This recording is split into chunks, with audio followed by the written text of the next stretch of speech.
Ketchum, and you're listening to Silph Radio.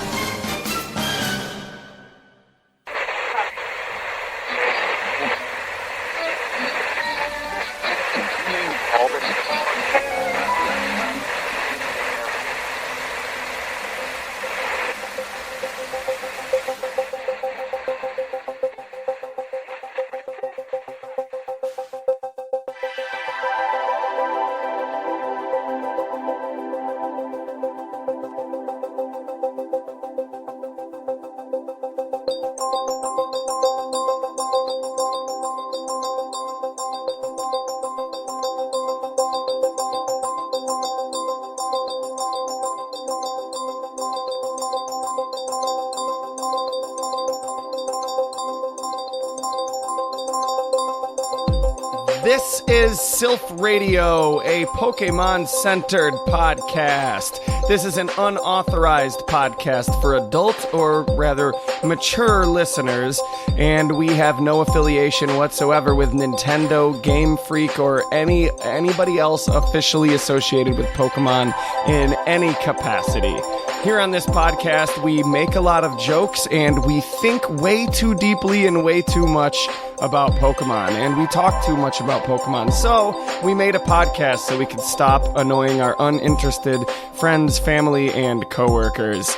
Here with me on the podcast today for the second time returning is active Pokemon Twitch streamer and 1/3 of the wonderful Pokemon podcast Blast Burn Radio, Jolly by Nature. How's it going, man? Hey, what's going on, Nathan? I don't know if we're wholly unaffiliated. I don't know if you've heard, but I've got an uncle who works at Nintendo, and he totally told me how to get Mew 3, so it's pretty serious. Is it under the truck? It is under the truck. How did you know? I knew it. Is he your uncle, too?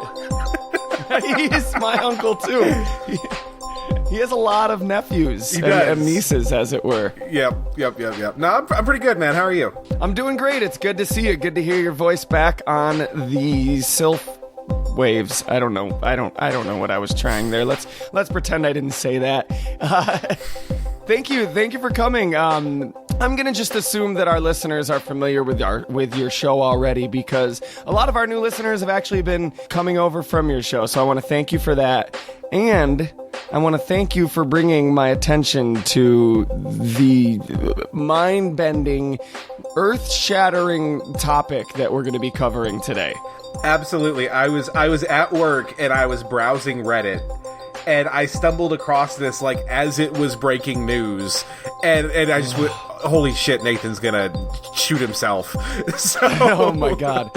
I almost did just to get out of work that day, because I was literally packing my lunch and getting ready to run out the door when you texted me about this. I brought up an image of all these unreleased Pokemon sprites. And okay, well let's not, we haven't even set the stage yet. So let's set the table, as it were. Spaceworld 1997. Dateline. Spaceworld. Nintendo Spaceworld 1997.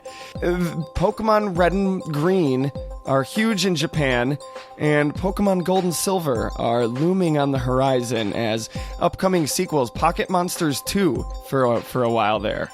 And us here in the West, the lucky ones, were just starting to become acquainted with Pokemon as it was being released, the original Red and Blue versions for us.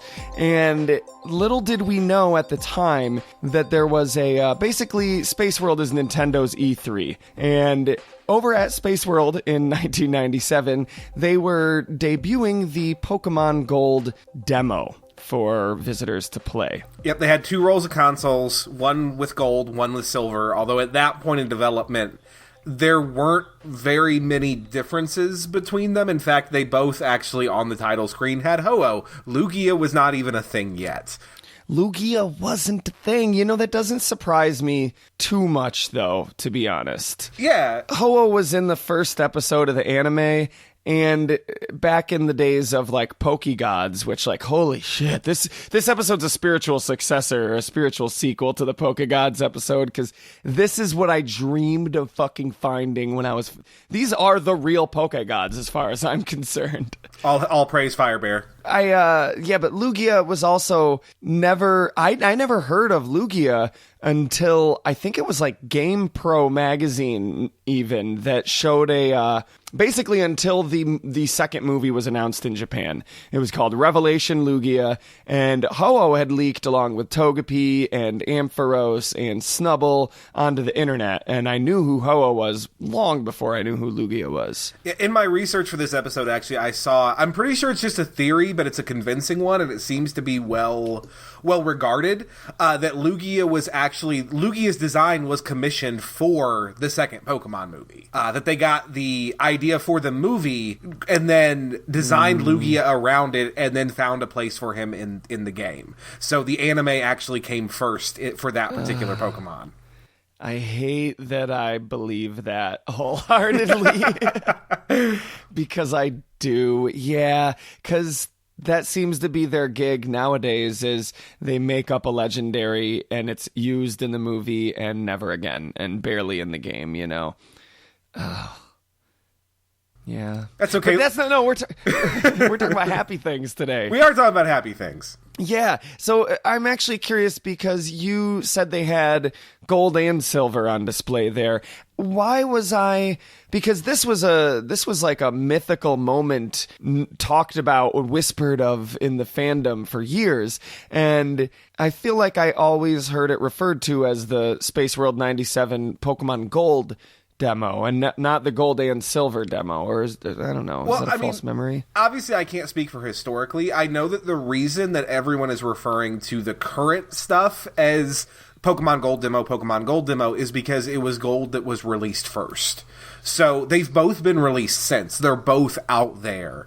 But initially it was just gold. So I think that's probably part of it. And, you know, Ho-Oh's on the cover of both of them, or the title screen of both of them, rather. So we'll roll with it. So I am not only obsessed with Pokemon, not only obsessed with the time in my life when I was staying after school to look up rare mythical post 150 Pokemon and gold and silver rumors on the internet, but I'm also obsessed with lost media. Lost media, I mean, I feel like it should be self-explanatory from what it is, but it's any type of media, music, movies, video games, TV shows, pilots, missing episodes, things that have just been lost to time, and there may be a copy floating around out there somewhere, but it's unobtainable. And this was what this was for the longest time. There were images of a few Pokemon, Hanunguma, the fire bear, and Kurusu, the what we referred to as a little white seal, the water thing. They were the starters you could actually choose from between them two and Chikorita. This was the piece of Pokemon lost media. Like, this is the holy grail for dudes our age who grew up playing Pokemon. Like, this is huge. And since we keep referring to this and we haven't actually introduced this, let's just go ahead and rip that Band-Aid. So take the honors, do it, please. Yeah. So these demos that were on display in Spaceworld 97, they had a number of differences from the release game. Of course they did. They were demo versions that were released several years before the real things, right? 2 years exactly to the date almost from the release version.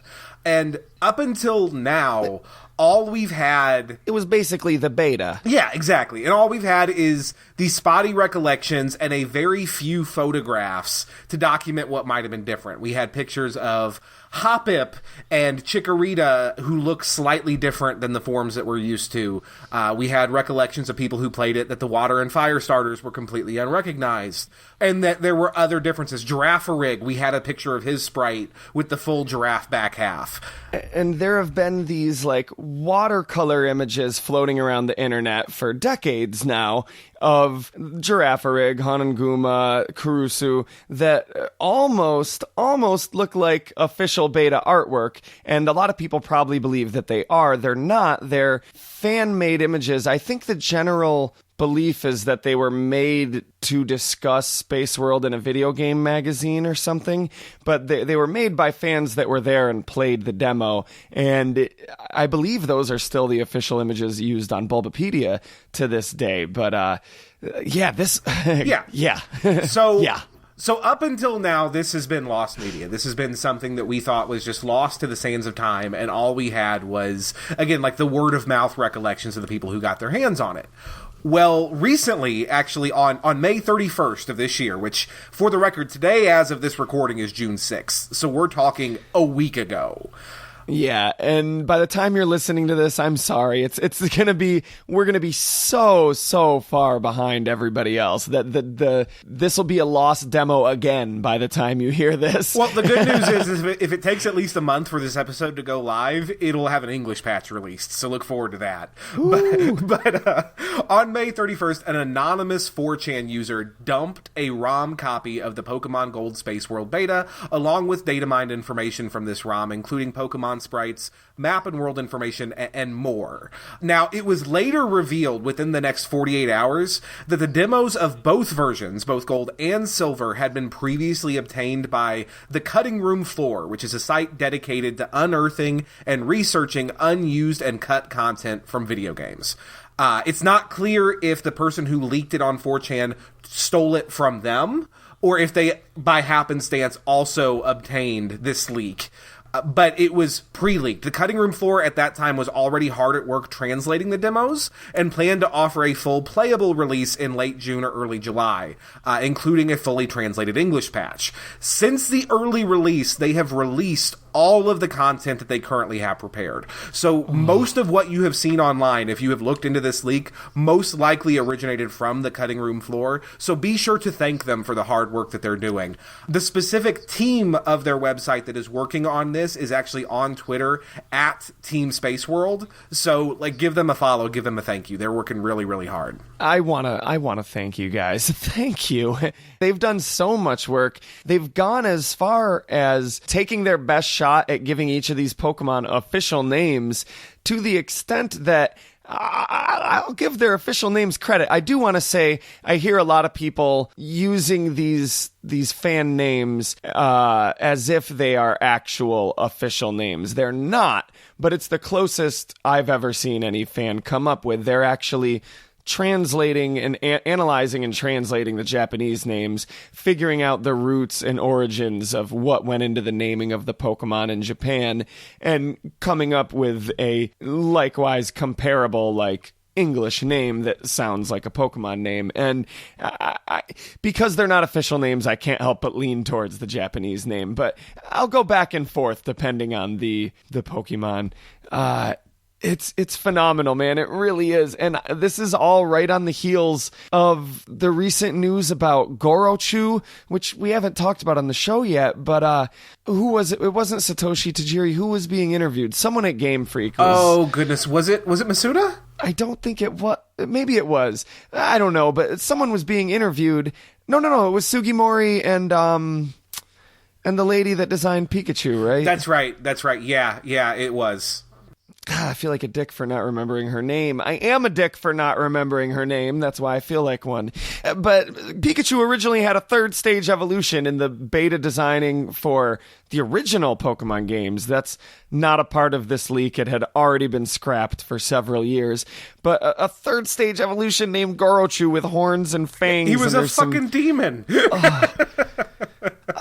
There's some beautiful fan art of it that makes it not look as weird and random as it may sound at first gander. But I hope we get to officially see that one day. And not only that, but they published this manga in Japan about Satoshi Tajiri's life, the guy who created Pokemon. And in the background of one shot, you see a board with a bunch of early designs for Pokemon, including 5 or 6 never before seen Pokemon: a deer, a cactus, a crocodile that looks like Christopher Lloyd, a lot. and we'll get to this, but one thing that I think, obviously we can't guarantee the accuracy of this leak, right? It is leaked material. Game Freak has made no statements. So while we believe it to be accurate, while a lot of people who stake their careers on knowing these things are staking them on it being accurate, we can't promise that. But one thing that leads towards it being true is there's one Pokemon in particular in this leak that looks very similar to a design in that manga shot. And we'll talk more about that when we get there, but I think that that's really fucking cool. It is interesting. It's not up on Bulbapedia yet as of this recording because it hasn't. We have no proof of it being real, and it could be a hoax. And getting proof of it being real would kind of be like they get hit with a cease and desist, or the proof that it's a hoax comes out. But Joe Merrick of Cerebi.net is putting his word behind it, and I'd trust that dude with my fucking child. Yep. So, for those who don't know, Cerebi.net is like, if you're ever at work and someone's like, oh, did you hear the news? There's a new Pokemon game coming out with a Ghost Eevee and a Splatoon Eevee, and they just refuse to believe you, and you're like, it's probably not real. Or if you just want to know if something's real, you just go to Cerebi.net, and if it's not posted up there yet, it's either a hoax or not confirmed to be true. And that dude's putting his word behind it, and like, I'd trust that dude with my baby. So, and for the record, if you're a Pokemon Go player, if you're not like someone who's been on board for the whole series, and I doubt you are if you're listening to this show, but if you are, stop giving Joe Merrick shit on Twitter about how he's not official, goddammit. You don't know. You haven't earned the right to criticize that sweet, sweet man. Oh yeah, wait, what's going on? I'm not of the loop on this one. Every single time Joe posts on Twitter about like a new Pokemon Go thing coming, he almost always beats the official Pokemon Go Twitter to announce it, and then immediately there's Pokemon Go bros on there like, this isn't official, bro, you're not an official source.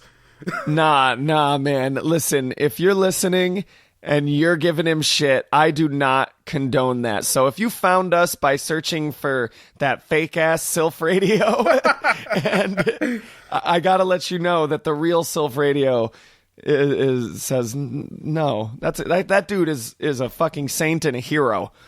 Yeah, he is the Batman of Pokemon. Yes. Yes. I lean towards this being real. If this is a hoax, this is a phenomenal hoax with a shit ton of work. A lot of people think it's a hoax.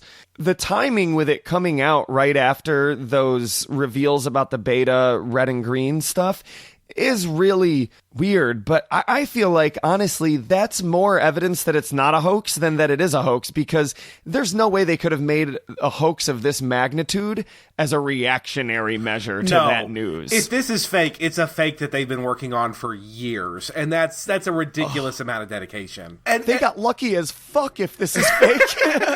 and maybe my tinfoil hat is showing, maybe I'm just being a conspiracy theorist, but I honestly wonder if all this recent stuff, if Game Freak talking about Garuchu all of a sudden after years, if this leak isn't Game Freak themselves intentionally trying to create buzz for old content. I kind of feel like it was done on purpose. I really kind of do. There's some evidence that makes me feel like it's a hoax, but honestly, like, I feel like that's going to be there no matter what. If the question is raised, you are going to look at it and your brain is going to find evidence for both sides. Like, it's human nature. It's going to happen. And so, like, of course there's evidence of it being a hoax. And honestly, though, even if it is, I love this. Like, this is a monumental occasion in the Pokemon fandom. I think it's hilarious that they announced a Pokemon game, a Pokemon role-playing game for the Nintendo Switch. And that very week, that news was fucking overshadowed. That should have been the biggest fucking news in the world. And that news was overshadowed by this in the fandom. Like, what should rightfully be the biggest news in Pokemon was overshadowed by this. Like, it pales in comparison to what this means to the fandom. We're still introducing it. That's how big a deal this is. Yeah. So do we want to dive into the meat of the thing? Do we want to start talking about what we actually got from this leak? Well, I'm curious what you know about what happened. The story I heard, which sounds like a fairy tale, is that a collector recently died, and his family was like selling his collection off, and this shop owner realized what it was and was like, oh shit, y'all, and like instead of selling it, actually was a good Samaritan and just uploaded the ROM to the internet, which, while legally questionable, I'm not putting my hat in that ring again. This is a great example of the moral gray area of emulation, because as far as I'm concerned, this was a great fucking service to Pokemon historians. Like, legitimately. This was preserving art. Legitimately. Genuinely. Yeah. This is preserving art. This is maybe not on the same level of danger, certainly, but on the same level of art preservation as people smuggling great masterpieces out of Nazi Germany. Yeah. To keep them from being destroyed. I have no interest in illegally playing the ROM. Well, okay, I have some interest in illegally playing the ROM. But more than that, I am fucking static that I get to read the wikis about it and talk to you on Silph Radio about it. Like, ugh. Yeah, I thank you. I hadn't actually heard much of anything about the origin of the ROM itself, other than the fact that the cutting room floor has had it for about 2 months now, that they actually got it back in March, and that they've been working since then on unpacking it, which makes sense given the amount of data we got so quickly. They've clearly been working on it for a while. Yeah, weren't they like, oh, fuck, all right, guys, it leaked. Yeah. We were hoping to keep this under wraps for another month or two while we worked on the translation, but fuck it, we might as well just release it all or something. Yeah, basically their thing was since it's out there, we want to prevent false information from spreading. Like, we want to give you guys what we know, so here it is. And they gave us everything that they have currently done, including partial translations, the Pokedex, all that cool shit. And yeah, again, they're still working on the English patch. They're trying to, because, obviously this is a demo and a beta version. There's a lot of areas, places, things in the game that are there but aren't functional. They're trying to patch it to make them functional, to kind of patchwork it into a game, a playable game. So look forward to that. Hopefully that project doesn't get the DMCA mark of doom. So I feel like you have a better handle on this stuff. So let me ask you to clear up my understanding on exactly how this works. If I'm correct, the basic idea is this was the demo. So it was the demo for Spaceworld. So it was a programmed short little demo for you to play that was not the entire game, that would cut off after a certain point, that had certain parameters of what you were allowed to do that was more restrictive than you would be able to do in the full game, just like when you would play a demo of a video game. There still are demos of video games. I'm just old and don't play them anymore. But when that leaked, people who data mined it were able to extract information on the entire game and put together an incomplete version of the entire game from that was not bound by the parameters of the demo, but was still incomplete because the game wasn't complete. Yeah, that's exactly correct. So, okay, cool. At Spaceworld, you could approach a console, you could play for 10 minutes at a time. Certain commands were blocked off. You couldn't name your character. It went to a default name. You couldn't evolve most of your Pokemon even. I think Caterpie into Metapod into Butterfree was the only evolutionary line that was able to evolve by default in the demo version, because it's 10 minutes of gameplay. You couldn't access the PC, you couldn't do a lot of stuff.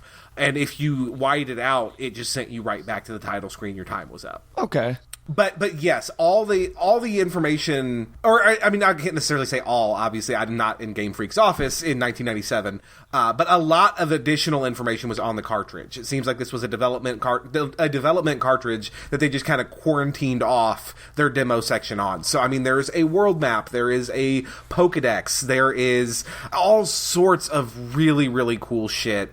Sprites for characters, just so much. Yeah, and it's all different. It's all different than what we would get in the actual Gen 2 Gold and Silver games. Like, the characters, the gym leaders, the Elite Four, the towns, the world map, and most exciting of all, the fucking Pokedex.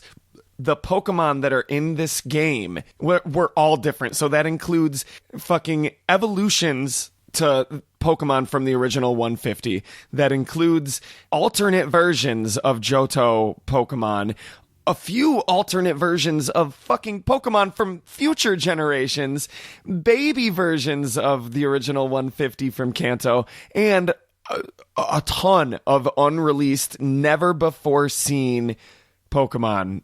It's a dream. It's a whole lot. So maybe we should start talking about it. Yeah, let's do that. And I will say one thing that also speaks strongly to the legitimacy of this game, of this ROM. Even the opening cutscene, like the intro video, is the video of Gold and Silver, but with much, much shittier art, which I think lends itself to the legitimacy, right? Because they upgraded the art assets as they went along, but it's still the Lapras floating on the water. And, in the release version, there was Shelder under the water. In this one, it's Ammonites. Mm-hmm. But, it's like it follows all the same thing. The Pikachu tackling the Jigglypuff, the Charizard breathing flames at this title screen. It's all there, but it doesn't look as good. And if this is a hoax, if it is, I want to say, kudos, hats off to you, Spring-Heeled Jack. Codename Spring-Heeled Jack, that's what I'm calling you. I made that up. That's not a thing. You are the team of people are the greatest hoaxster of all time. That is phenomenal. That is a momentous event in the history of Pokemon fandom. You overshadowed the biggest news of you overshadowed a fucking Pokemon RPG on a home console. Hats off to you. If this was faked, honestly, if this shit was faked, you almost deserve more credit than the people that brought it to us. If this shit was faked, you deserve a job at Game Freak. For real. And just don't start tracing Captain America comics and get yourself fired, man. Come on. That was an in-joke for Dragon Ball fans. Anyway, we don't have time for Dragon Ball fans. Let's talk about this fucking demo, man. Okay, where do you want to start? Let's start at this start. Gold had a brother named Ken that you shared I'm just jumping. I don't know where else to start, so I'm just jumping right in. Gold, you had a bigger room with 2 beds and a brother named Ken that you shared your room with, and you were from Silent Hills, mysteriously, not New Barktown. Dun, dun, dun. Which, not much to say about that, but an interesting nugget. One thing that I find cool about the region in general, the map in this demo version, is it's so fucking huge. The region in this prototype is incredibly different than the Johto region we actually got in Gold and Silver. It seems to be geographically based on the entirety of Japan, not just the Johto region. The reason is because this was going to be Pocket Monsters 2. This was going to be the sequel to Pokemon, and they were making it with the intention of it just being the last Pokemon the final game. installment, yeah.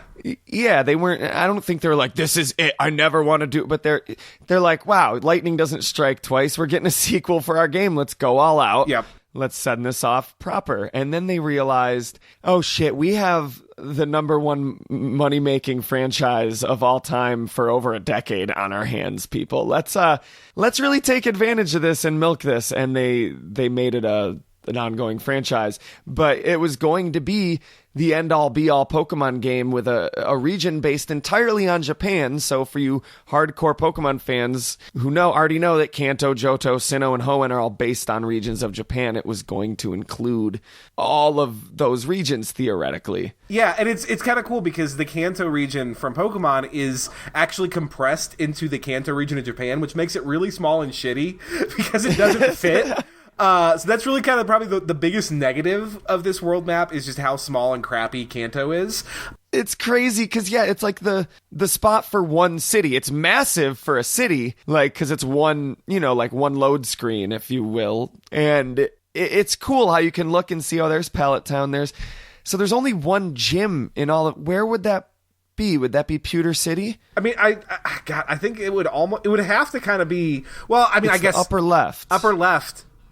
Yeah, then that would be Pewter. I was going to say, you would think it would be Viridian. If they were only going to have one Kanto gym, you would think it would be the Viridian City gym. But if it's upper left, then it's Pewter. Yeah, well, and Blue was going to be a Johto gym leader. Oh, well, Kanto was a part of Johto in this, so, who knows?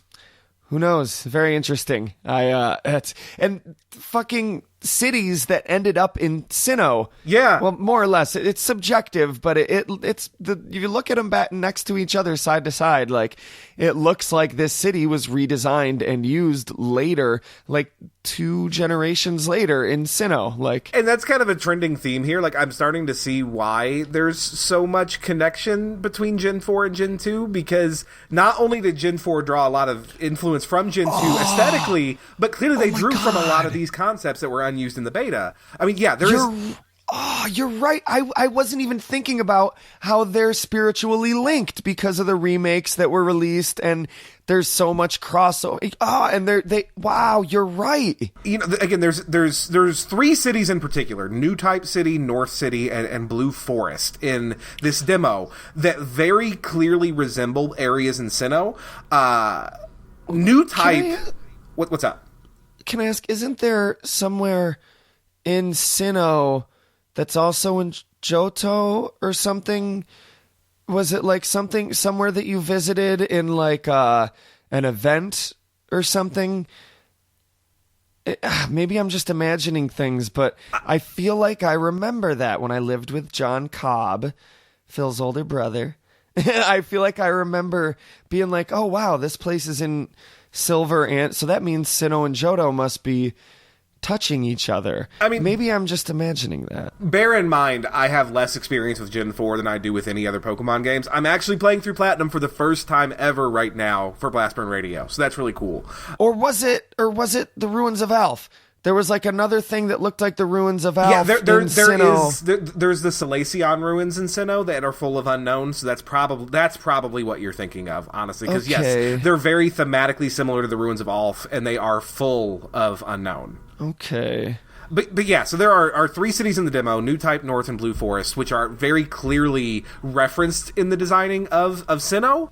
New Type is Canalave City. It just absolutely is. It's a port city. It has the bridges with the waterway up through the middle. I feel like that was also given kind of a tongue-in-cheek because in Sinnoh, the music in Canalave City is the gold and silver ending theme, but it's remixed. Like, it's kind of jazzified. Oh, wow. So, yeah. So that's really cool.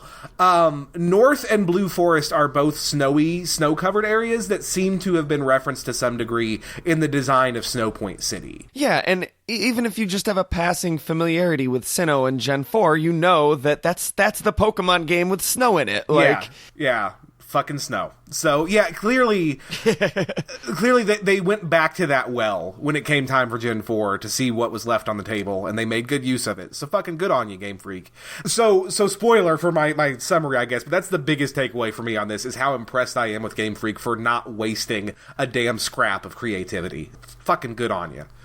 Yeah, you know what? Now I know, because I've been asking for a while. I'm like, motherfucker, why don't you...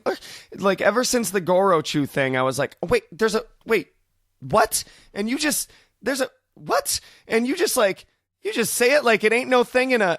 Wait, hold on. You've just been sitting on that you've been interviewed about the behind-the-scenes making of this thing. How many times? Oh, yeah, it's whatever. You know, I don't know, like... I've been wondering, like, how does Game Freak just sit on this stuff? And then all these Pokemon that were just revealed in the Sugimori bio manga, how do they just sit on this not knowing? They must just be clueless to how interested the fan base, at least the American fan base, and I've got to imagine the Japanese fan base would be in this stuff. And now this sort of makes it clear that the reason is because they're not done with the stuff they haven't used yet. Nope. Just look at Muna. They referenced a pink Pokemon with a floral pattern in red and blue, and we got it in black and white. So,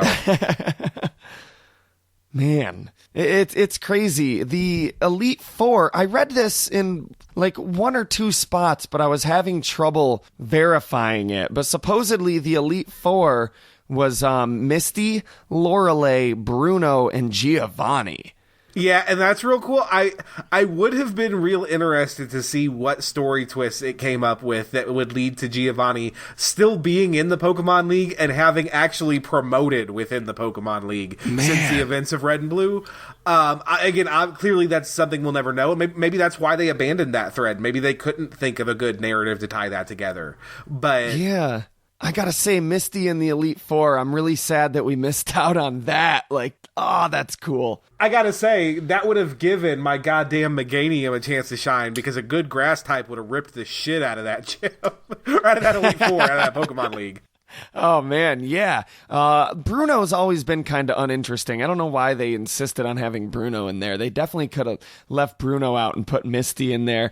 Lorelei, I've always liked Lorelei, but I've always been really curious about who the fuck Lorelei is, because there's no development there with that character, and maybe if we got another appearance, we could glean more into who she is as a person. I will say the development that she gets in the Fire Red Leaf Green Adventures manga is really, really good. I know how you feel about the manga, Nathan. I know, but it's good. It's real good. I love it. But I don't feel like the character personalities are necessarily valid when they're... that was made up by the person who wrote the manga, not the person who wrote the game. So yeah. I'm curious. But no, I still love the manga. It's second in canon priority as far as I'm concerned. It goes game, then manga, then anime. Than any other ancillary mangas and animes after that. Fair enough. They're all just different universes in the multiverse, so yep, it's all good. Oh, man. So do you think, is this a universe in the multiverse? Well, I mean, it would almost have to be. I mean, at this point, and God, we could go on about this for an entire fucking episode. I could go on about this for an entire episode. But as far as I'm concerned, now that multiverse theory is confirmed, everything's a fucking multiverse. In my save file, I started with a Bulbasaur. Yours, you started with a Squirtle. Fucking multiverse. Dude, that would make this the, like, Donnie Darko tangent universe where everything's fucked up and it's an unstable universe, so it ends up just terminating itself because it's incomplete and not stable. Maybe this is where Missing No comes from. Missing No, yes.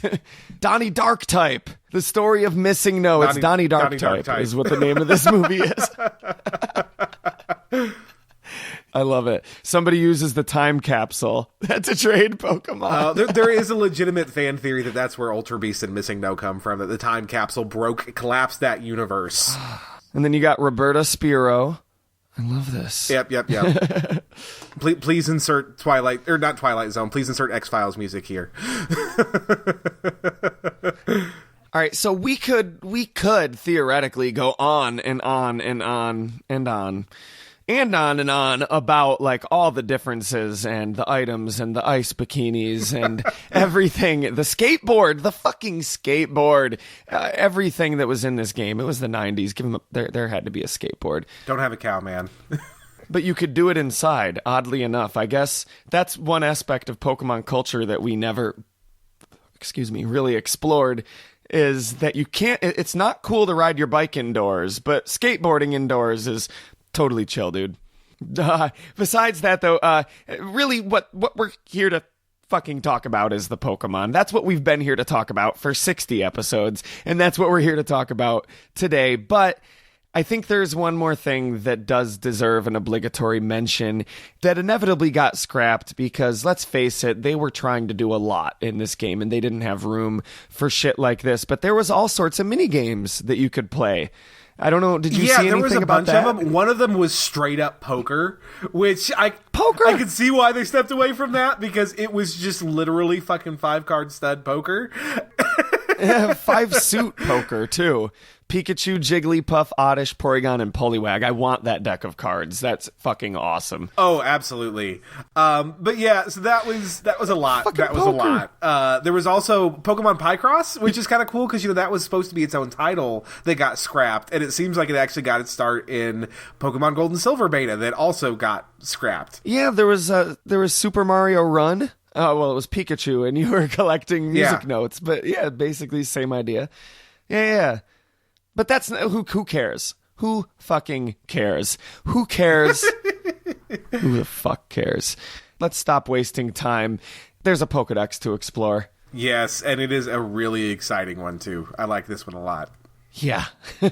There are Pokedex entries, but the entries for the new ones all have like the same like placeholder sentence, I presume. I didn't bother translating it or looking up if there was a translation. It's the same sentence over and over and over and again. So, it is what it is. But there's a ton worth talking about here. I guess we should start with all the alternate Pokemon, the Pokemon that just that look different than they do in the finished product, or have differences. Absolutely, and just for the record, there are 100 Gen 2 Pokemon in this beta. Yes, they're not all the Gen 2 Pokemon we know and love, but there are still 100 new Pokemon in the beta version. So that's fucking nuts. That's what it was in the final version too, right? 100. Yeah, it's the same number. So everyone they took out, they replaced. So that's wild. But yeah, so as far as ones that changed and changed from the release version, there are a number that are really cool and interesting, worth talking about. One of the cooler ones, I think, is Hanamagura, which is the middle stage of the Chikorita line in this game, because it makes no sense. It is, you have Chikorita, you have Meganium, and then you have this weird flower thing that is nothing resembling Bayleaf. And it's right in the middle, so it's like Meganium looks kind of like Chikorita, and then this thing looks nothing like either of them except for the fact that it has petals. One theory that I've heard bounced around, and I think it makes a lot of sense. It is just a theory, but it makes a lot of sense. You know, the fire and the water starter lines are nothing we're familiar with. They are not remotely the Cyndaquil or Totodile lines. So the thought was, well, what if the grass line was initially a new set of starters too? They scrapped it. They had finished Chikorita and Meganium, but they still hadn't designed the middle evolution. So what we have in the middle is what was left from the previous scrapped line. Yeah, because they made this demo out of the game that they were working on, and all that data was still in there. And I think there's a lot of evidence that there was shit that was not meant to be a final product and was sort of a placeholder. There's moves called Don't Use. Like, there's several like moves and items called Don't Use, because if you use them, it makes the game crash. And like, it's clearly not a finished product. So that is a really clever idea. And, you know, I think there's also evidence that they have a team of people working on designing different versions of these Pokemon, and it might have been a slightly different version of a Pokemon similar to Bayleaf or Chikorita. Like, maybe the game designers were like, give us a Pokemon that's like a combination between a flower and a dinosaur or something. I don't know, you know. And you had several different designers working on different, that could be a T-Rex, that could be a Brontosaurus, hey, it's a thing now. So yeah, it is interesting. It's very weird. Yeah, it's a weird one. Yeah, there's a lot of them that just have, you know, they're definitely worth a look, but I think how much we can say about them in an audio medium like a podcast is very limited. Like, Noctowl looks entirely different.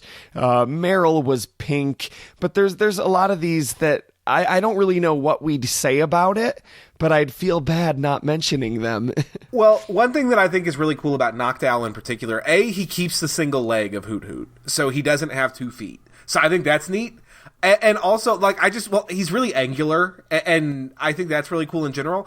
I'm reminded a lot of Dartrix, the middle stage of the Rowlet family in Sun and Moon. Yeah. I have to wonder if, to some degree, if they didn't look back at little Bobo here, little proto-Noctowl, for some degree of inspiration there.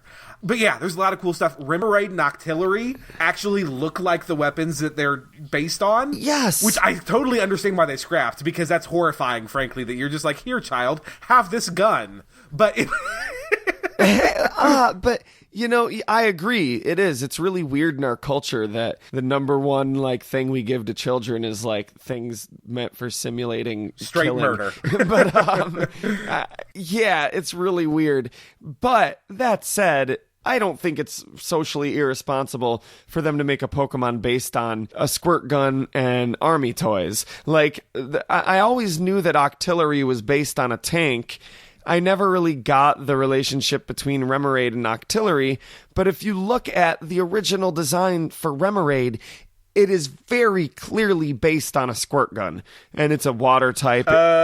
I don't know. The squirt there is debatable. Like, that looks straight like a piece. Well, yeah, but it's a water type. It's a fish. Yeah. It looks like it. Sure, it looks like a gun, but if you saw a real gun that looked like that, like, it looks like a toy gun. If you ask me, I don't know. That's fair. I think it immediately made me appreciate that Pokemon more. I honestly think both those early designs are better than the designs they went with. I 100% agree. As a father, I understand why they scrapped them, but I wish they hadn't. I think they're really good. Yeah, and I'm not the biggest fan of guns either, so I'm trying to look at it from an impartial perspective. You know what I mean? But I hear you. Yeah. So I've got at least 3 more that I really think merit touching on, but I also don't want to hog the shit out of the mic on your show, Nathan, so what do you got? Oh, no, that's okay. I've got way more than 3 more, so hog it up. Hog it up. Well, with that being said, the legendary dogs are really fucking cool. They're way different, and I think that the final designs are way better, frankly. Like, they look more legendary, they look more epic. That being said, the Proto Suicune, Sui, here, looks like fucking Nina from Full Metal Alchemist. I agree. The newer designs are definitely way, way better. The newer designs are sort of dog and cat-like, whereas these designs, I feel like they're sort of like dog and horse-like. Mm-hmm. Either way, that is very iconic of them being legendary beasts. Yeah. Though, like, some people could take that to mean, like, see, I was right to call them legendary dogs, because the beta versions also look like dogs. But I would say, the beta versions also look like beasts. So the horse is iconically a beast, according to, like, you know, the way people used to speak and stuff. I don't know. The proto Raikou looks like he's about to go defend the God, what I forget fucking Naruto names. Fucking something Sasuke. I know who Sasuke is. I know who Sasuke is. I remember my boss called me one day on my day off years ago, and they were like, we've got a customer, they're looking for one of the pop vinyls. I don't know. And she's like, I don't know who they're talking about. It's like Sasuke. And I'm like, Sasuke? I don't know who that is. Sasuke? Yeah, I don't know. Have you Googled it? And they're like, I don't know. I tried. I can't find it. It's like an anime. And I'm like, an anime, Sasuke. Oh, Sasuke. It's Sasuke. I know. It's pink hair. And she's like, oh, here it is. Yeah. But anyway, there are a lot of them that I prefer the designs that they ended up going with, but there are just as many, if not more, that I prefer the early designs. But that said, I actually appreciate, I think would be the word, the designs they went with more. So I personally prefer the early designs, but I like professionally appreciate what they're doing with the designs they went with. A great example would be Pichu. I love the original Pichu, which is like a tiny little chibi baby Pichu, or Pikachu rather, and it looks like a little Tamagotchi Pikachu. But the Pichu that they ended up going with feels more uniquely like its own Pokemon design. Same thing with like Apom. I love the original Apom that they made. It is so fucking cool, and I'm impartial to Apom. I love Apom as a Pokemon, no disrespect, but they're not one of my favorites. And the original Apom is fucking cooler, but the Apom they ended up going with has more of an identity as its own unique entity in this Pokemon universe. It's a monkey. It's less of just a monkey. Yeah. Its design is less generic. Less generically cool anime creature, you know? Yeah, absolutely. There are a couple of these that have some like really cool things going on. Porygon 2 in particular. If you haven't seen this Pokedex... Dude, you can't say that while I'm drinking my coffee in front of my computer. You can't just bring up Porygon 2. So Porygon 2 is a crazy little digital lion man, which is weird. Actually, Porygon 2 was clearly inspired, apparently, by Pan de Leon, which is the mascot of the Japanese donut chain, Mr. Donut.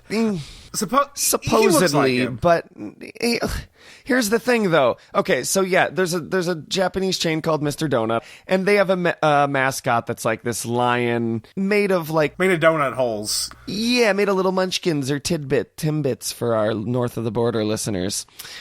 But here's the thing. Pon de Lion didn't come out until 2003. So that's actually been levied as evidence against this being legitimate for some people. And they're saying that's the calling card. That's the troll signature. That's the in-joke there. And it's tough because that sounds legit. That sounds like it could be the deal. And then people said, oh no, actually the guy who designed Pon de Lion worked for Game Freak. So people went and looked and tried to verify and validate that. And they're like, I don't know, I can't find any evidence that they worked for Game Freak. So then people were like, oh, well, they worked on this game. I can't remember what the game was. So people went and they're like, I can't find their name in the credits. And then someone said, no, they did the commercials for that game. And they showed like the YouTube commercials and it was this animation. And the person who designed Pon de Lion was an animator. So like that has the air of it of somebody just trolling or trying way too hard to defend something they want to be true. Like, no, Bigfoot's real. I swear that doesn't sound like no animal could walk that way. Like, come on, do you really know that? Or are you trying too hard? And it also has the air of a troll just being like, no, trust me. They were, no, it was the commercials. That's why you couldn't find it.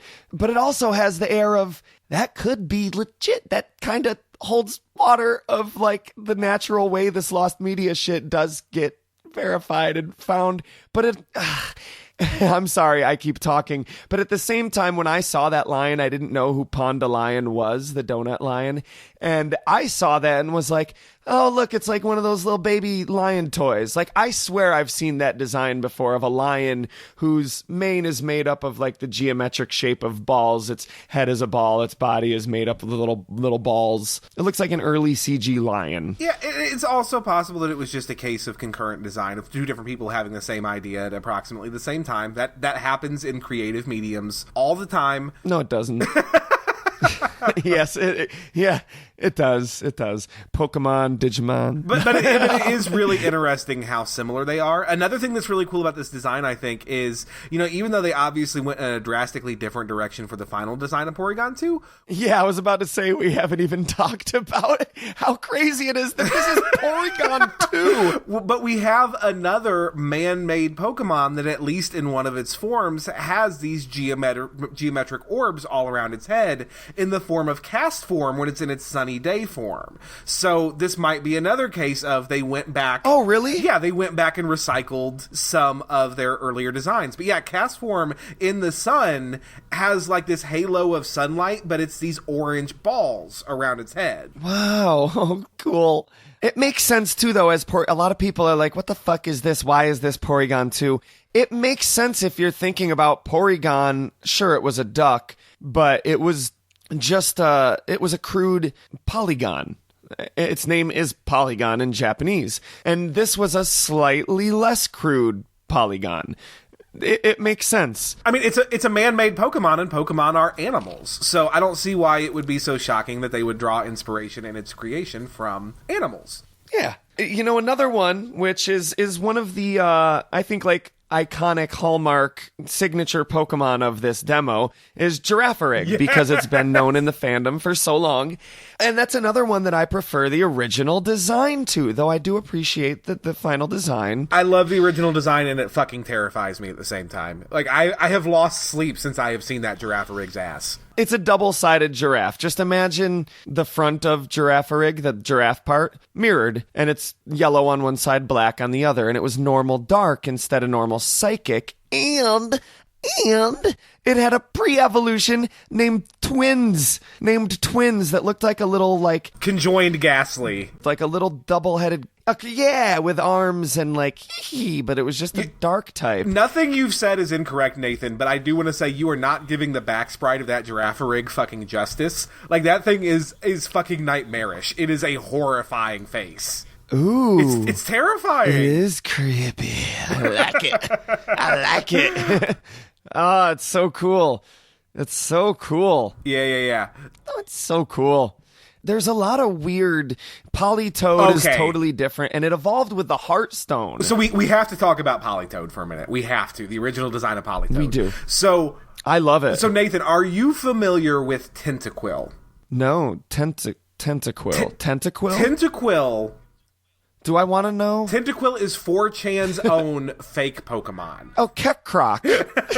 So Tentaquill is almost it's almost the Pepe the Frog of the /VP and /TR, which are the Pokemon and Team Rocket sections of 4chan. So they use it for all sorts of memes and trolling. It's been in several fan games, and it is a Pokemon that is designed similar to Politoed, but it has a big, bulky blue body, yellow eyebrows, and the signature swirl on its tummy. Aww. And this original Politoed design looks a fucking lot like Tentaquill. It does. So 4chan is having a field day right now. Oh, man. That's so cool. I can't believe I didn't know about Tentaquill. That's adorable, 4chan. I don't mean that condescendingly either. Please don't, hack me. In fairness, its signature move is, spitting up blood. So, acidic blood. That's adorable! You don't know who you're talking about. I'm not even being facetious or condescending. That is adorable in all the right ways. You don't understand. I'm an old school Jonan Vasquez fan. That is fucking adorable. All right, Politoed, I love it. Yeah, it was more frog-like is basically what it comes down to. Well, no, I guess they're both frog-like. I don't know. I like it. I like the original. It fit in the evolution line better. It looks more like a Poliwhirl than the final design of Politoed does. It does, and it looks more like a biological frog. Its posture, the way it sits, I don't know, but I like it. And it evolved with the Heartstone, which was a new stone, which is a good segue to another Pokemon that we could talk about. Well, Espeon evolved with a Heartstone, and Umbreon also evolved with a stone. It wasn't the Heartstone, obviously. It was the Poison Stone, because Umbreon was originally Poison type. Which makes a lot of sense, especially with that Pokedex entry. That makes a lot of sense, that it was originally intended to be poison. It uses, poison gas, right? That it secretes poisonous oil in its fur. Yeah, and it uses a lot of poison moves, and there's a lot of good, strategies involving, the Poison Orb or something, I think. But it's suspect to me. It's weird to me that it wouldn't be Dark type. Its name is Blackie in Japan. Well, I mean, literal darkness is one interpretation of Dark type, but it's not the only one. Oh, you're right. It's evil type in Japan. Yeah, you're right. And, dark and poison are frankly kind of linked thematically anyway. It makes sense to me that that's the direction they were going in initially, and it also makes sense to me that they changed it, because there are not very many dark types on this list, and most of them are not very good. At least of the ones that we historically know. So it makes sense that they went back and said, okay, Houndoom needs to be a dark type, Umbreon needs to be a dark type, we gotta fix this. Well, I was thinking maybe this was shortly after they invented the dark type. And they were like, yeah, you know what? We've got a few of these Pokemon that we made up that could just be a new type, dark type. There's this crow, there's this other thing we just made up. Maybe we should make a dark type and then change Umbreon to dark type. And I don't know, maybe we could change a few other ones to dark to balance it out. I don't know. It could be a thing. Yeah, it's pretty neat. But not only that, there was a third evolution to Eevee planned in this game. Was it the long-awaited ghost type? No. Was it the dragon type? No. Was it the fighting type? No. It was Leafeon. Yep, Leafeon is in the code for the demo version of Generation 2. They were already working on that boy. And Leafeon's not the only one that we would see later, and particularly in Gen 4, that was in the early developmental code of this game. Tangela got an evolution in this beta. So, early beta version of Tangrowth, right there. Yeah, totally. And Tangela had a little baby form, too. Which is, the Tangela, I think, was the only one that got both a baby and an evolution, wasn't it? Yep. Every Gen 1 Pokemon that didn't already have one got one or the other, but Tangela is the only one that got both. Yeah. Okay, I've got so many notes, so many notes. This is going to be a really long episode, dude. Notes. I'm sorry. That's okay. I'm gonna throw out a few that I don't think there's much to say about, but feel free to elucidate further upon. Sunflora was grass and psychic instead of just grass, which I think gives that Pokemon a reason to exist, and I wish they kept that around. Unknown was just normal instead of psychic, which is kind of cool, but yeah, it makes the Pokemon kind of useless, I guess. Lettyba's evolution, Letty was entirely different, had like stars on its back. Elekid and Magby looked different. Magby almost had the head of a Spearow, which was kind of weird. Like, I could see why they changed that. Yeah, it's a booby. That's what it is. It's totally a blue-footed booby. Its name in Japanese is like Bubitsu or something, so yeah. Okay, here's something I noticed. A Crobat really wasn't different at all. Still looked like Crobat, a big X-Bat. Well, Crobat's like an X-Wing. That's so cool. Well, its name, its original Japanese name was Ekushingu, which is basically like a Japanification of Xing, like crossing, Xing, Ekushingu. Like, that's, I don't know. I love that. Yeah, there's a lot of really cool stuff. I don't know if this thing had any influence on the later design of what took its place or not, but there was a proto Lickitung evolution called Nameru, and it's so different from Licky Licky, but it's really cool. I hate Licky Licky. I love Lickitung, and I love Nameru. I fucking love Nameru. It is adorable. It has like a Salvador Dali mustache. It's like a Slowbro mixed with a Lickitung, mixed with Salvador Dali. It's awesome. I love it. I just wish. Yep. Yeah, there's a lot of really cool evolutions. Pinsir had an evolution, which it looks like became Heracross. Yeah, I have mixed feelings about that. Pinsir was my first favorite Pokemon, and I would have been so excited to see it evolve. But in hindsight, if I had to give up Heracross to get it, I don't know if I'd make that trade. I agree. But this is it is a pretty cool looking badass evolution to Pinsir. It's very different from Heracross. It looks more like a monstrous beetle and more like Pinsir. Yeah, absolutely. There's an evolution here that was new that I know means a whole lot to you, Nathan. Whew. Yeah, I don't know how to feel about it. It's weird. It's called Madame. I'm assuming that's the one you're talking about. Yep, that is the one. Madamu. It's an evolution to Farfetch'd, and it's a goose or a swan, which is really interesting. I think it's a swan. It has like what looks like a masquerade mask and a baton that it carries. That's what I'm assuming. There hasn't been a lot of discussion about this Pokemon, and one thing I don't think anyone's bothered to point out is that not only is this the long demanded evolution to Farfetch'd, which, quick aside, I'm glad this didn't happen because this isn't what I want out of an evolution to Farfetch'd. It's not a bad Pokemon design, but it's not what I want out of Farfetch'd. This is also an early what do you call that thing? Butaswan or whatever the fuck it's called. Oh, Swanna? Swanna, because that's a duck, an ugly duckling that evolves into a beautiful swan, which this looks like it's meant to be a swan dressed up in masquerade attire, which also goes kind of along with Farfetch'd, I guess. And Farfetch'd is like a little ugly duckling that evolves into it, and then they would use that idea later on, and I think that is a cool Pokemon, not associating it with Farfetch'd. So it's a masquerade swan samurai, and that's pretty dope. the weirdest evolution on this list, though, I would have to say. Oh, God. Well, okay. The weirdest one is Weepinbell's branched evolution. That looks like Bob Marley's personal Pokemon. Yeah. Weepinbell was going to have the option to branch off into this weird Weepinbell with arms and legs. I don't know. It's because I got high. But there is a Pokemon called Animon, and it is an evolution to the Pokemon called Metamon, or, as we know that Pokemon in English, Ditto. Ditto got a motherfucking evolution when you give it a metal coat. And it doesn't evolve into a steel type. It's still normal. It's a metal coat evolution that does not lead to a steel type Pokemon. And There are so many things about this thing that just don't make sense. What would it do? Like, functionally, what does Ditto gain from evolving? Why is it screaming in pure agony every moment it's alive?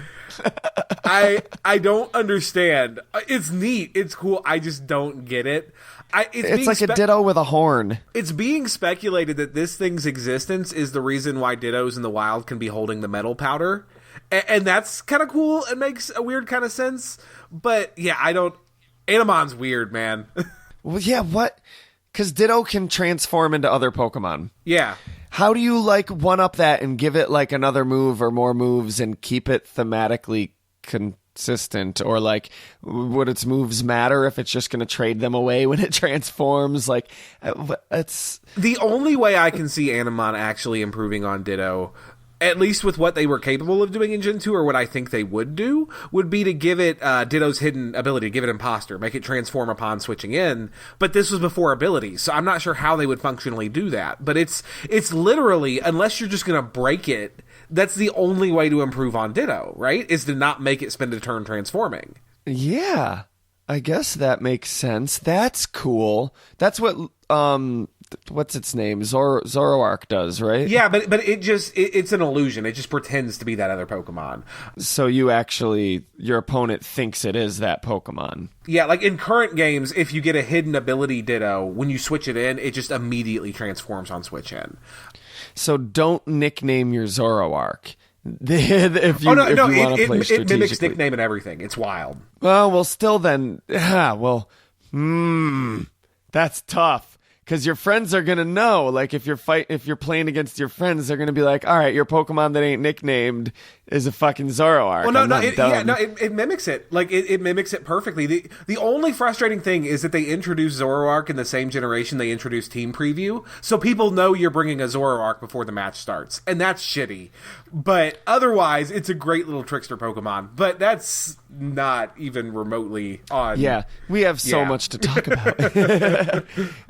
The coolest evolution to a Pokemon that there is in this. Actually, it's an evolution to Gold and Silver Pokemon that ended up being scrapped, that ended up getting turned into a one-stage Pokemon. Hands down, the coolest reveal of this entire fucking leak. Qwilfish's evolution. No, I'm kidding. I'm kidding. It's pretty lame. Qwilfish is pretty lame. One thing I do think might be worth noting is Qwilfish's evolution has a lightning bolt on its head. I honestly wonder if that design didn't evolve over time to be Lantern. Oh, wow. Yeah. And Qwilfish is poison type, and then its evolution's not electric type, though this is an unfinished game, so I don't know. Very, very weird. Very, very weird. Yep. But more so than evolutions, there was a plethora of little baby-ass Pokemon. Little baby versions of the Pokemon you know and love. And I have to say, a lot of them were really, really uninspired. How can you look at that little baby kitty cat and not love it? Oh, Meowth? Yeah, the Meowsy. Kunya or Meowsy, which is that's the beautiful level of names that the developers of the English translation, the unofficial English translation, are doing. Like Meowsy, that I'll say it. I'll give them that. That's a fan name, but you know what? That's almost legit. Yep. Kunya's its Japanese name, but oh my god, it's adorable. It's a little baby Meowth that's sleeping, and it's got 3 coins floating above its head. It's. I love it. I love Meowth, and that is a welcome addition to the family. It's sad because it almost makes you think, since this did get leaked, they're never going to make that a Pokemon now. Because doing so would be confirming it. Yeah, absolutely. These Pokemon, unless they decide to take ownership of this leak, all these ideas that haven't been followed through are garbage. And there's an interesting one. Mr. Mime had a pre-evolution. And it is nothing like Mime Jr. It's nothing like Mime Jr. It's Humpty Dumpty. It's a fucking egg with a hat. Its name is gorgeous, though, because its Japanese name is a combination of barrier and ballerina, which if you know the language of Japanese, the L and R are the same letter. So its name is Ballerina. I can't even say it like I'm usually pretty good at pronouncing that letter, but not right now. I have too much coffee in me and it's too late.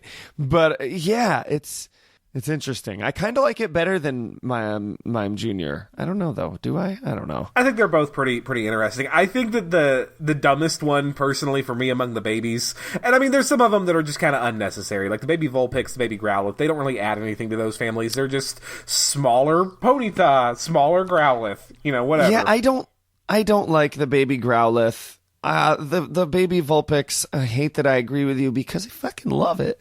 I fucking love it, man. I fucking love it. It's adorable. I'm sorry. I love it. It's just a tiny Vulpix, but what is there to not love about a tiny Vulpix? Like, they tried to make a baby version of a Vulpix and they were like, dude, it's going to be less cute if we change it. Give it a cowlick. That's all it is. It's a Vulpix with a cowlick. But you're right. But those aren't the worst one. For me, for my money, the worst one is Hinasu, which is the baby Doduo, because it has 3 heads. So it means that evolutionary line goes from 3 heads to 2 heads to back to 3 heads. That's dumb. I don't like it. I have to say, though, it's very Pokemon. I feel like there's other examples of, like, similarly weird things in Pokemon. Like, Execute loses heads when it becomes Executor. I don't know, which isn't necessarily that as weird as losing heads and then gaining heads. But I like it. And maybe it could be the runt of the litter dying off symbolically. I don't know. I think it's an adorable little Pokemon too. I like it. I have to say. What's your favorite of the baby forms? I wonder if it's the same as mine. Do you have a favorite? A lot of them are lame. Monja, the baby Tangela is fucking adorbs. Okay. I love Tangela, and I'm not a fan. I'm really not a fan of Tangrowth. Tangrowth is so good. It's good. Okay. I don't mind it. It's not as bad as Licky Licky. I fucking hate Licky Licky. I'm not a big fan of the baby Tangela or the evolved Tangela in this. My favorite is hands down the baby Goldeen. I'm just kidding. The baby Goldeen's lame. My favorite is hands down the baby Paris. Para? Yes. Para is really fucking good because it's popping out of a little happy little cake. It's adorable, and I love Paris. It's basically the idea of a mushroom parasite because there's a fungus that can basically mind control bugs in the real world, and that's what it's based on. Yep. And that's what ends up happening, especially as it evolves. And adding this baby form, it's a shame they didn't do it because it puts a twist. It turns the idea of Paris on its head in a way that's brilliant, and I think would bring so much life to its evolutionary line and creativity to it that it starts out as a baby bug that's a parasite on the mushroom, and the mushroom's like, nah, son, get it straight. and that is awesome and adorable in a way, and I love it. I love it. It's beautiful and perfect and awesome. It's real good. Of course, there are a lot of Pokemon here that are virtually unchanged, if not entirely unchanged. Steelix is in here, and he's Steelix. He's completely finished. Slowking is Slowking. He's finished. Although he was an evolution of Slowbro in this, not a split evolution. He's still recognizably Slowbro or Slowking. Yes. That's what we always thought he was, and that's what I always wanted him to be when I was a kid. And then when it turned out that wasn't what he was, I was disappointed. But nowadays, I'm sort of happy that that's not what it is because I love Slowking, and Slowking, yes, not Slowking. I do love Slowking, but I love Slowbro. So it makes me feel pretty good knowing that Slowbro is not necessarily on equal terms with Slowking, but it's not a stage under evolved than Slowking. It just chose a different path for its life. Slowbro's better, man. Oh, is Slowbro better? Slowbro is better. Slowbro gets a Mega for one thing. Oh yeah, I don't like the Slow. But the only difference between the two of them is their defensive stats. Slowking's more special. Slowbro is more physical, and physical is usually more useful. So I love Slowbro. Slowbro's on my character's team. He's a good boy. I like him a lot. Yeah, Slowbro's my dude. But yeah, a lot of this stuff is unchanged. But again, as we've already talked about, a lot of it is different, Dude. and some of it's totally new. Kingdra doesn't look that different, but I can't help but see this. And I know that this is probably just a coincidence. And every time I'm not looking at the sprite, I'm like, nah, dude, that's a fucking coincidence. Stop being stupid. But every time I look at that sprite, my brain is like, yo, that's not a coincidence, dude. And I'm like, shut up. But Kingdra looks a lot like Doomsday, the Poke God. I think your tinfoil hat's showing there, Nathan. Yeah, it totally is. Well, I'm going to make a YouTube video about that. There you go. And it's going to get 8 million hits. It will. And I'm going to monetize it. Clickbait the shit out of it. Doomsday confirmed. There you go. Bulbapedia, you can put that up. You don't need Mr. Merrick. Just trust me. Just trust Doomsday's me. been confirmed. Yeah. But yeah, there's a bunch of totally new Pokemon here that we have never seen in the series, and a lot of them are really, really fucking good. Where do you want to start, Nathan? You want to start with the starters? The starters, as we mentioned, Chikorita was already there, but the fire and water starters were two of the only ones which we already knew from previous exposure to, word of mouth and the few grainy photographs. There were a lot of Kodak photographs of the event, and in which you could see grainy little glimpses of screenshots of people playing the game. And Hananguma, the fire starter, an adorable little fire bear that looked like a Raichu almost, and Kurusu, which a lot of people are comparing to Poplio. I feel like there's a valid comparison there. There is, but I feel like now the coolest thing is now we're privy to their fucking evolutions, which is, I've always wondered what Hananguma would have evolved into, and that's Flambert for the people who love the English names. Hananguma and Dynabear, the final name is both its English and Japanese name, which is beautiful, and I love it because Dynabear is such a great name. But Dynabear is amazing. Yeah. I would trade Cyndaquil in a heartbeat for Hanaguma. Oh, but I love Cyndaquil. I mean, I love Dynabear almost more than I like Typhlosion, but I feel like Typhlosion is better for the franchise as a whole. It's better for the mythology and the canonization of all 800, the canon of Pokemon, not meaning the continuity of Pokemon, but the way we usually mean when we say canon, but the canon as in canon originally meant the books that were selected to be in the Bible. So the canon meaning the Pokemon that were selected to be official Pokemon. It's such a iconic, unique individual design that I got to go with Typhlosion, and I see why this design is a little more not cliche or unoriginal or generic. It's very similar to Arcanine, despite being Ursine, where Arcanine is Canine. They still look very similar. But yeah, I love it. And then the evolutions to Kurusu, everybody keeps comparing, and also their names are Aqua and Aquarius, which is perfect in English and Japanese.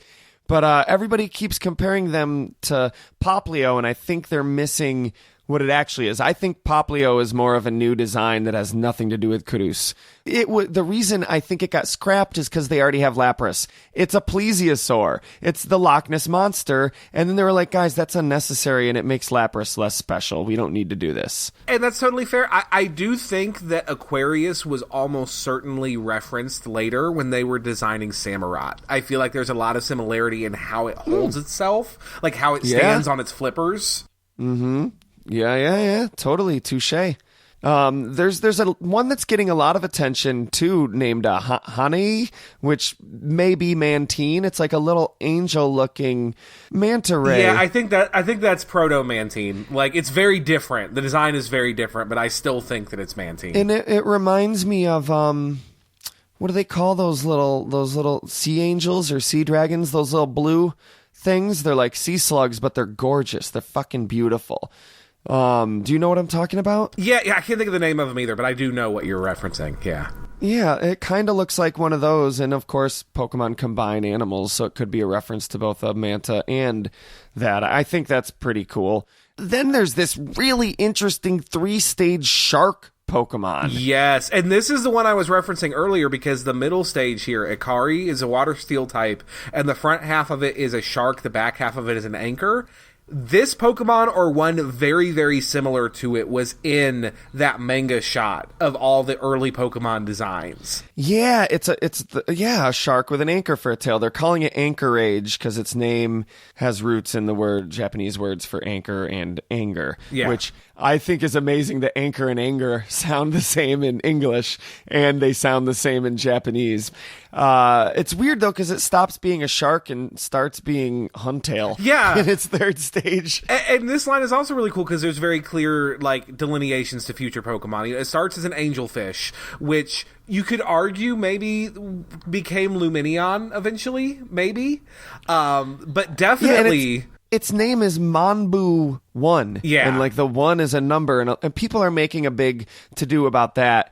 But there is an interview at one point, I think, where one of the developers was like, well, when we're developing the game, we'll name, before we have names for every stage, we'll name them like Bulbasaur 1, Bulbasaur 2, Venusaur, or something. So it might have just been a placeholder name. Yeah. Yeah, actually, its name was probably just Manbu. And then Ikari was probably originally called Manbu 2 before they thought of Ikari or whatever. You know? I mean, but Ikari definitely became the basis of Sharpedo later on. I don't think there's any question there. I mean, the front half of it is essentially a Sharpedo. You cut the anchor off, and that's what you have. It sounds like Sharpedo sounds like a great band name, and it sounds like you're saying he became the bassist for Sharpedo, which is amazing. And I'm sorry, but just my apophenia that was showing a minute ago with my Doomsday parallels. My Doomsday conspiracies makes me really curious to ask you if you've heard the new news about gorillas. Sorry to sidetrack you. Yes. And this new... Murdoch's in jail. Sorry for people that aren't interested in Gorillaz. We'll make it brief. Murdoch, the bassist of Gorillaz, the cartoon band, is in jail, and their new bassist is Ace from the Gangrene Gang. From the Powerpuff Girls. Yeah, actually, it's really funny because, I use when we're doing our Nuzlocke runs, I give my teams naming themes. I have a naming convention that I'll draw off of. And for this season, I chose the cartoon block of the late 90s, early 2000s on Cartoon Network because I like talking about voice actors. And so this gave me an opportunity to kind of wax poetic about voice talent. And my starter is named Mojo Jojo. It's a Chimchar named Mojo Jojo. And fucking beautiful. I initially didn't put the Gangrene Gang on there because I'm getting really meta now with these small characters. I gotta leave them off. I have to go back and put them on the list to draw from just so I can talk about Ace being in the goddamn Gorillas on stream. I have to. What are some of the other ones on your team? I'm really curious. So I currently have Johnny Bravo, the Staravia. Okay. I have... Because we're only in week 2, so we're not very super far in. Perfect. God. Mandark, the Shinx. Or now he's Alexio now. But yeah, Mandark the Shinx. I love Mandark too. That's an amazing character. I caught a Cricketune and I named him Valhallen from the Justice Friends from I love Dexter's Lab. Yes. Yep. Yes. And a Geodude named the Infraggable Crunk. Yes. How did you fit that? It's just Crunk. But okay. I caught a Psyduck and named it Quackor. For the evil duck that Mandark had. Oh, yes. And then, I got a Magikarp. I named it after the mayor of Townsville, so it's just Mayor. That's amazing. I love it. And a Shellos I named Ed with 2 Ds. It's double D from Ed, and Eddie. Oh, and you got to get an Alakazam, name it Miss Bellum. I missed my opportunity to catch an Abra, and I'm real sad about it. I caught a Baneri, and I thought it was going to be Dee, but it was male, so I named him Rolf. Give me a psychic type named Miss Bellum if you can pull it. If I swing one, I will absolutely do that. Yeah. All right, but moving on. We're getting towards the end, and I should be excited because it's late, and I'm not usually up this late. But I'm sort of wistful and sad that this is almost over. I could talk about Pokemon all night. All right, you know what? We're doing the ones from the Sugimori manga next. Fuck it, let's go. No, let's keep going though. Rin. It's like a little bell cat. It's like a little bell cat. Yeah, it's a little cat with a bell around its neck and also one on its tail. And again, they're different designs, but I still have to wonder if Rin and its evolution Bellrun, if they weren't at all inspirations for the later Purloin family. Yeah. Purloin and Lipard. Yeah, I could see that. They're dark type. Yeah, dark type cats. You know, it's adorable, and it's supposed to be a black cat, which is a trope. And I love it. I love cats, and I love this and I love dark. Dark type's probably my favorite type. If I had to choose what's your favorite type? If you had to choose a favorite type? Oh man, you haven't been listening to enough Blastburn. I'm sorry, man. I haven't been listening to a lot of podcasts lately. Like, it's very rare that I listen to podcasts now, and it makes me sad. You're good, buddy. I make no secret of it. My type is and always has been hands down bug. Oh, really? Yeah, that's amazing. I love bug types. Although it's funny because my favorite Pokemon is not a bug. My favorite is Gliscor. So, like, visually, aesthetically, he's a bug, but he's not one. I love this, and that's one thing I love about Pokemon. Like, there's always someone that loves a type that is not on, like, a lot of other people's favorite type lists. Like, a lot of people shit on that type. Yeah. I don't. I love all the types. Like, fuck you if you don't like fairy or bug or whatever you don't, and whatever you got issues with. They're all beautiful and part of the Poke Rainbow. I love the dark type. What's your favorite bug type? My favorite bug type currently now today as we stand, Mega Beedrill. Oh, really? Mega Beedrill is fucking amazing. Yeah, Mega Beedrill's pretty cool. That's dope, dude. There are a lot of really cool bug types. I love Butterfree. We're not talking about that right now. But are you pumped to one day get a bug type Eevee? Or do you not want it? I don't know that I particularly want that. Like, all my favorite bugs are the ones that just kind of lean into it. Like, I love Scolipede. I love Pinsir and Mega Pinsir. I love Heracross. I love, oh God, now I feel terrible because I can't remember my good Buggo friend's name. The Golisopod from Sun and Moon. Guzma's partner. Like, I love those types of bugs, and I feel like a bug type Eevee is just going to try to toe the fucking line, and it's not going to hit the mark for me. A bug type Eevee. That's tough too, trying to think what would a bug type Eevee be, because it's still got to be fox cat like. It can't just suddenly be an insect. It would be like a segmented fox with compound eyes. Like, that's the only thing I can think of that would make sense. I would like to hope that they'd be a tiny bit more creative, like hopefully, not to like knock that idea, because that could be done beautifully and they could make that look amazing with their team of artists that they have. But I could see something butterfly or dragonfly even inspired. Yeah. But you know what comes to my mind that would be adorable, and I think they could make work, what if it was based on a beehive? Not an actual bee, maybe a little bit based on a bee, but also based on the idea of a honeycomb and a beehive and honey, and maybe it has a swarm of insects that swarm around it, and it has like honey patches of fur and like some type of like octagonal pattern and like that type of color scheme. And That could be really cool, or even they could try to, I mean, since they always, obviously, like, aesthetics are always a concern when you're designing an evolution. They all need to be pretty, right? They just do. Absolutely. Maybe like an iridescent beetle as the inspiration. Ooh, that'd be so cool. Yes, with that, like, sheen of a, like, shell, like, oh, that would be cool. Yep. But we'll see. There's... Ooh. Oh God, this is a rabbit hole we could go down all fucking night. Sorry for that, but that was dope. Oh man, yes. I hope someone from Game Freak was listening. Yeah, please. Yeah, because I don't feel like I could design. I don't feel like I could fully realize any of those ideas if I sat down and tried. And I'm not a bad artist. I'm not trying to sell myself short, but I think they are good ideas, and I think Game Freak could realize those designs in beautiful forms. Anyway, let's keep going. Reen is amazing. It's one of my favorites out of this batch of new Pokemon. But let's keep going. What's your favorite? Have we talked about it yet? So we haven't talked about my favorite, and I kind of want to save it because it's so different and cool. Okay. But one of my favorites of the ones that we haven't talked about yet, of the remaining ones, is actually an Ice-type family. They're called Wolfman Yes. and Warwolf. Yes. And they're like werewolf abominable snowman creatures. And I dig Ice-type a lot. I feel like Ice-type doesn't get nearly the credit it deserves just for, I get... Competitive is neither here nor there. Yes, it's not the greatest type, but it's really visually interesting and fun. And these are really cool ice types, especially because they look like physically powerful Pokemon, which is something we haven't seen out of that typing at this point in the series.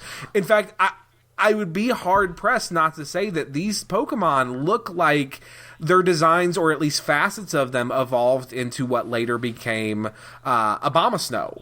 Yeah, I could see that. I love Ice-type as well. I think that's a great type. I don't know what would be my top favorite types. I think Ice would be on there. And it's not even based on whether or not that type actually has the most Pokemon that I actually like. That would be interesting too, is picking my top favorite types and then going through each type and counting up how many Pokemon I really like or love, and then seeing if it matches up with what my favorite types are. I'm going to do that. I'm going to do that right now. This is going to be a 4-hour podcast. All right, let's see. No, okay, but I am going to do that because I'm really curious. But I love Ice-type. I agree with you there. And I love this Pokemon for so many reasons. The design is fucking awesome. It is a perfect Pokemon in the sense that I think a perfect Pokemon is a Pokemon that has a design which is both adorable and badass and threatening. And this Pokemon is both adorable and badass. And, threatening, it doesn't have to be threatening. I think threatening's taking it too far, but badass. Raichu and Pikachu are adorable and badass. Less so than some Pokemon, but this is a perfect Pokemon in that respect. It's a perfect Pokemon in the sense that its name is perfect in Japanese and does not need to be translated into English. So Wolfman and Warwolf, perfect. That is a perfect it's Waru Wolf in Japanese, but that is Warwolf in English because of the way that Japanese works, the way syllables are broken up. Warwolf, there needs to be a U in between the R and the W. This isn't a language lesson. Anyway, I'm sorry. I'm talk. But that is beautiful, Wolfman and Warwolf. And something in its inspiration, which you didn't mention, and I don't know if you noticed, and I hope that you didn't, because if you didn't, I think it's going to make you love this Pokemon even more. It's going to be like when you're falling in love and you're like, I'm still noticing all these little things about you that still discovering you. It's an ice type, and it's like a wolf, and take a look at its design. It's inspired by the idea of a wolf pelt, of something wearing a pelt to keep itself warm from the cold. And that is, first of all, a little chibi ass creature hiding itself in a little pelt, or an Eskimo type, not to be culturally inappropriate, but those types of designs are adorable. It makes you think of Vivi from Final Fantasy. I know that's not at all what Vivi is. Or even with the placement of the eyes. The Jawas. Maybe even Mimikyu to some degree. Oh yeah, sure. Sure. Yeah. It's neat. I like it a lot. Yeah. I fucking love Wolfman. I just want to talk about it all night, but there's only so much we can say about it. Yep. Damn it. Well, we've got a few more families, and another really cool one is actually a ghost-type family. Miss Drevis, which is the new ghost we got in Gen 2, is not in this Pokedex, but a different ghost type is. I think I like it better. I don't know. I like Miss Drevis a lot, but this one is really fucking cool. So it's a 2-stage evolution, and the base form is called Norowara, and it's a voodoo doll. It is a voodoo doll with a pin sticking straight through the heart. Yeah, it's like a little straw doll. Yep. Like, yeah, creepy, adorable, creepy. And then it evolves into Kionpan, which is a panda bear, which clearly has some like Buddhist or Taoist inspirations to it. Like it's got like a charm on its chest, and it's dressed almost monk-like. So not immediately like overly visibly ghosty, but you know, in theory it evolved from this doll, so it's still like a haunted doll. Yeah, I got you. So here, first, before I even get into this, I want to ask you, did you notice what level Norawara evolves into Kionpan? I did not. Do you have it up in front of you? No, I don't. I don't have like the evolution information. Take a guess.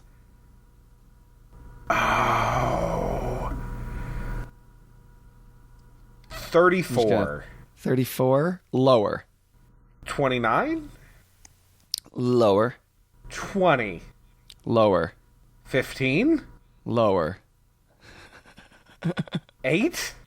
Lower. 4? Lower, my friend. Does it evolve at level 2? It evolves at level 1. What the shit? It evolves at level 1. It evolves at level 1, which is fucking beautiful, especially for a ghost type. And I don't know why that makes sense, but it does. And even with it not making sense, it's hilarious, and I love it. That's super duper weird.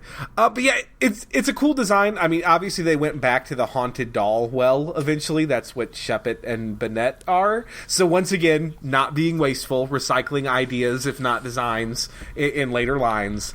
But yeah, it's really cool. I like it. I love it. And you were talking about what its evolution, Kionpan, is. So it's clearly a panda, which is awesome because pandas are awesome. And you know what? I'll say it. I'll be the one to say it. I don't care. I'll say it. I'm edgy. I push boundaries.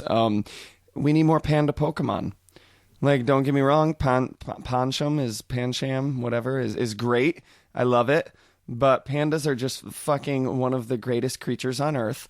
And we need more of them, both in the real world and in the Pokemon universe. In fairness, they can't fuck to save their species, so I don't know, man. Yeah, well, neither can Morrissey, and but you know, we don't need more Morrisseys. But we at least need to keep the ones around that we got around. But Kionpan is basically a Kyonshi or a Jiangshi. I know how to pronounce Japanese words, not so much Chinese words. But Japan does borrow a lot of culture from China. And if you've watched a lot of animes or had a lot of exposure to Japanese stuff, you might have actually seen this trope somewhere. I feel like I've seen it numerous places. What comes to mind instantly, because the most recent thing I can think of was in Dragon Ball Super. There was not necessarily a filler episode, but there's an episode, soft spoilers. It's not really a spoiler. It's kind of a spoiler. If you haven't watched Dragon Ball Super, fast forward like 30, 40 seconds. So I'll try to be fast and not do that Nathan thing where I talk. But when Goku goes to recruit Tien for the tournament, there's an episode where this lady like does you're good, you can listen now, but she possesses people with these like paper things, and that's a thing. It's basically like you write a sealing spell or something on a paper. You do like the runes and stuff on the paper, and you like stamp it on somebody's forehead, and it turns them into this like soulless slave of yours, sort of. And in China, there's this vampire creature. It's almost like a yokai, which we're not going to explain what yokai are. We've talked about it several times on the show. This is our new Yokai Watch podcast. But yokai they're basically Pokemon in Japanese culture and mythology in the real world. So they're spirits and animals and monsters and creatures that are like people. It's like a yokai from China, and it's like a vampire. It's very much like a vampire, but it has its arms sticking out like Frankenstein kinda, and it like floats around. It's really creepy looking. And in Japan, they're like almost always depicted in pop culture with this paper sealing spell like on their forehead. And in Kionpan, it's on its chest, but their design scheme's always sort of black and white, and like something about it being a cute little panda fits, and something about it coming from a voodoo doll fits, especially when you consider it shares similarities to a zombie in the original. Before George Romero defined what zombies currently are, zombies came from like Haiti, where voodoo dolls come from, and people would like put you under a spell and use drugs on you to like brainwash you into being their like mindless slave. And that's what a zombie originally was. And so it's doing that classic Pokemon thing of combining all these inspirations into a Pokemon that somehow feels like it's its own little thing that makes sense on its own, like without all this cultural information jammed together that shouldn't fit together. I don't know. I love it. It's a great fucking Pokemon, and it's a shame it was never fully realized. I didn't get any of that on the surface level. I just thought it was a cute little ghost panda, but that's really dope. Yeah, no, that's like the Wolfman one. I had to look at a few times to put that pelt thing together, but like that one, right when I saw it, I was like, oh my God, it's a fucking, what do you call those things? And I had to Google a little bit because I didn't know what they were called, and it's hard to Google Japanese vampire thing with paper on its forehead. It's like how to make a paper. I don't want to know how to make origami. God damn it. Damn it, Google. Well, we're nearing the end. There's only 3 left. And this next one is actually... this one was almost my favorite. It was very, very narrowly not my favorite of this set. And I gotta guess then. It's gotta be Turban.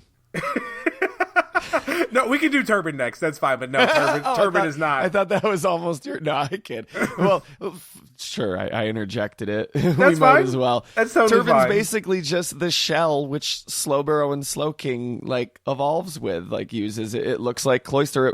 I feel like it was canonically said to be Cloyster, so that's... Yeah, to weird. be Shelder and Slowbro evolving together when that bite happens. Yeah, so I've heard conflicting reports. Nathan, did you ever get a definitive answer on whether Turban actually evolved from Shelder in it's the beta, or if it was a standalone? It doesn't. It has no relation to either family on its own. And I'm glad they didn't make it, because I don't even like that it got revealed, because it validates an argument I don't agree with. But you know what? I got to be a bigger man and be like, hey, that happens sometimes. The other side gets validated, and you got to just admit when you're wrong. And I admit that I guess I was wrong. But so many people argue, no, I'm not wrong. I'm not wrong because it's not real. It only exists in this Donnie Dark type universe. And but so many people insisted that's not a fucking Cloyster. So many of my friends, I feel like John Cobb, Phil's older brother, did this.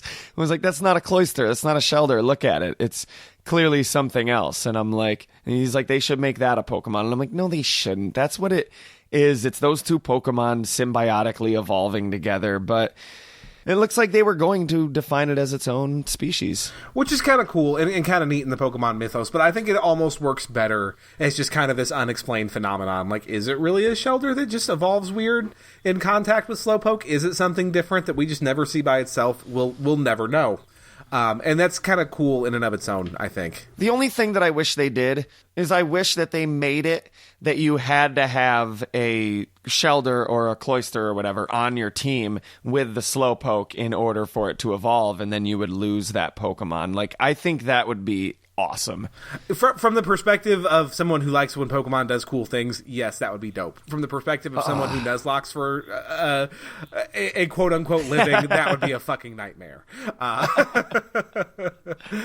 right, man, well, I don't know which one's your favorite and which one's your second favorite, so the runner-up, the honorable mention here is one of the most adorable thing I have ever seen under the Pokemon umbrella, and it was never even officially released, and that is the electric-type family of Kotora and Raitora, which is... It's a lot of people's favorites. It's this chubby electric tiger kitten that evolves into a still incredibly chubby but fangier electric tiger, and it's adorable, and I love it a lot. It's like a little munchkin cat, and it's like a little... It reminds me of something that I can't quite put my finger on. And I gotta say, too, I love their English name for it, Electiger, because it's Japanese names like Thunder Tiger or something, and Electiger is a great name. It is adorable. It's fucking adorable. It's really good, and I honestly wonder to some degree at least, and this is kind of wild and out there, but just the pose and the body shape of Raitora makes me wonder if it was at all reference for Mamoswine. Like the leaping pose that it's in and the fat rounded body just immediately reminds me of Mamoswine. I don't know why. It's probably just completely in my head, but that's how I feel about it. It's okay. If you haven't seen it, just picture Meryl take the ball off its tail, paint it like a tiger, and then give it a little cat face and a little four legs, and then there you go. Bam. That's pretty accurate. No, you don't need to elongate its body. Well, we've been going for a long time, and we're down to one. So let's go ahead and rip that Band-Aid. Let's talk about the last one. And this one is my personal favorite for a number of reasons. And that is Bomb Shikar, which is a water-fire type seal bouncing a fucking meteor on its nose. And that is cool. Yeah. Yeah. Yeah.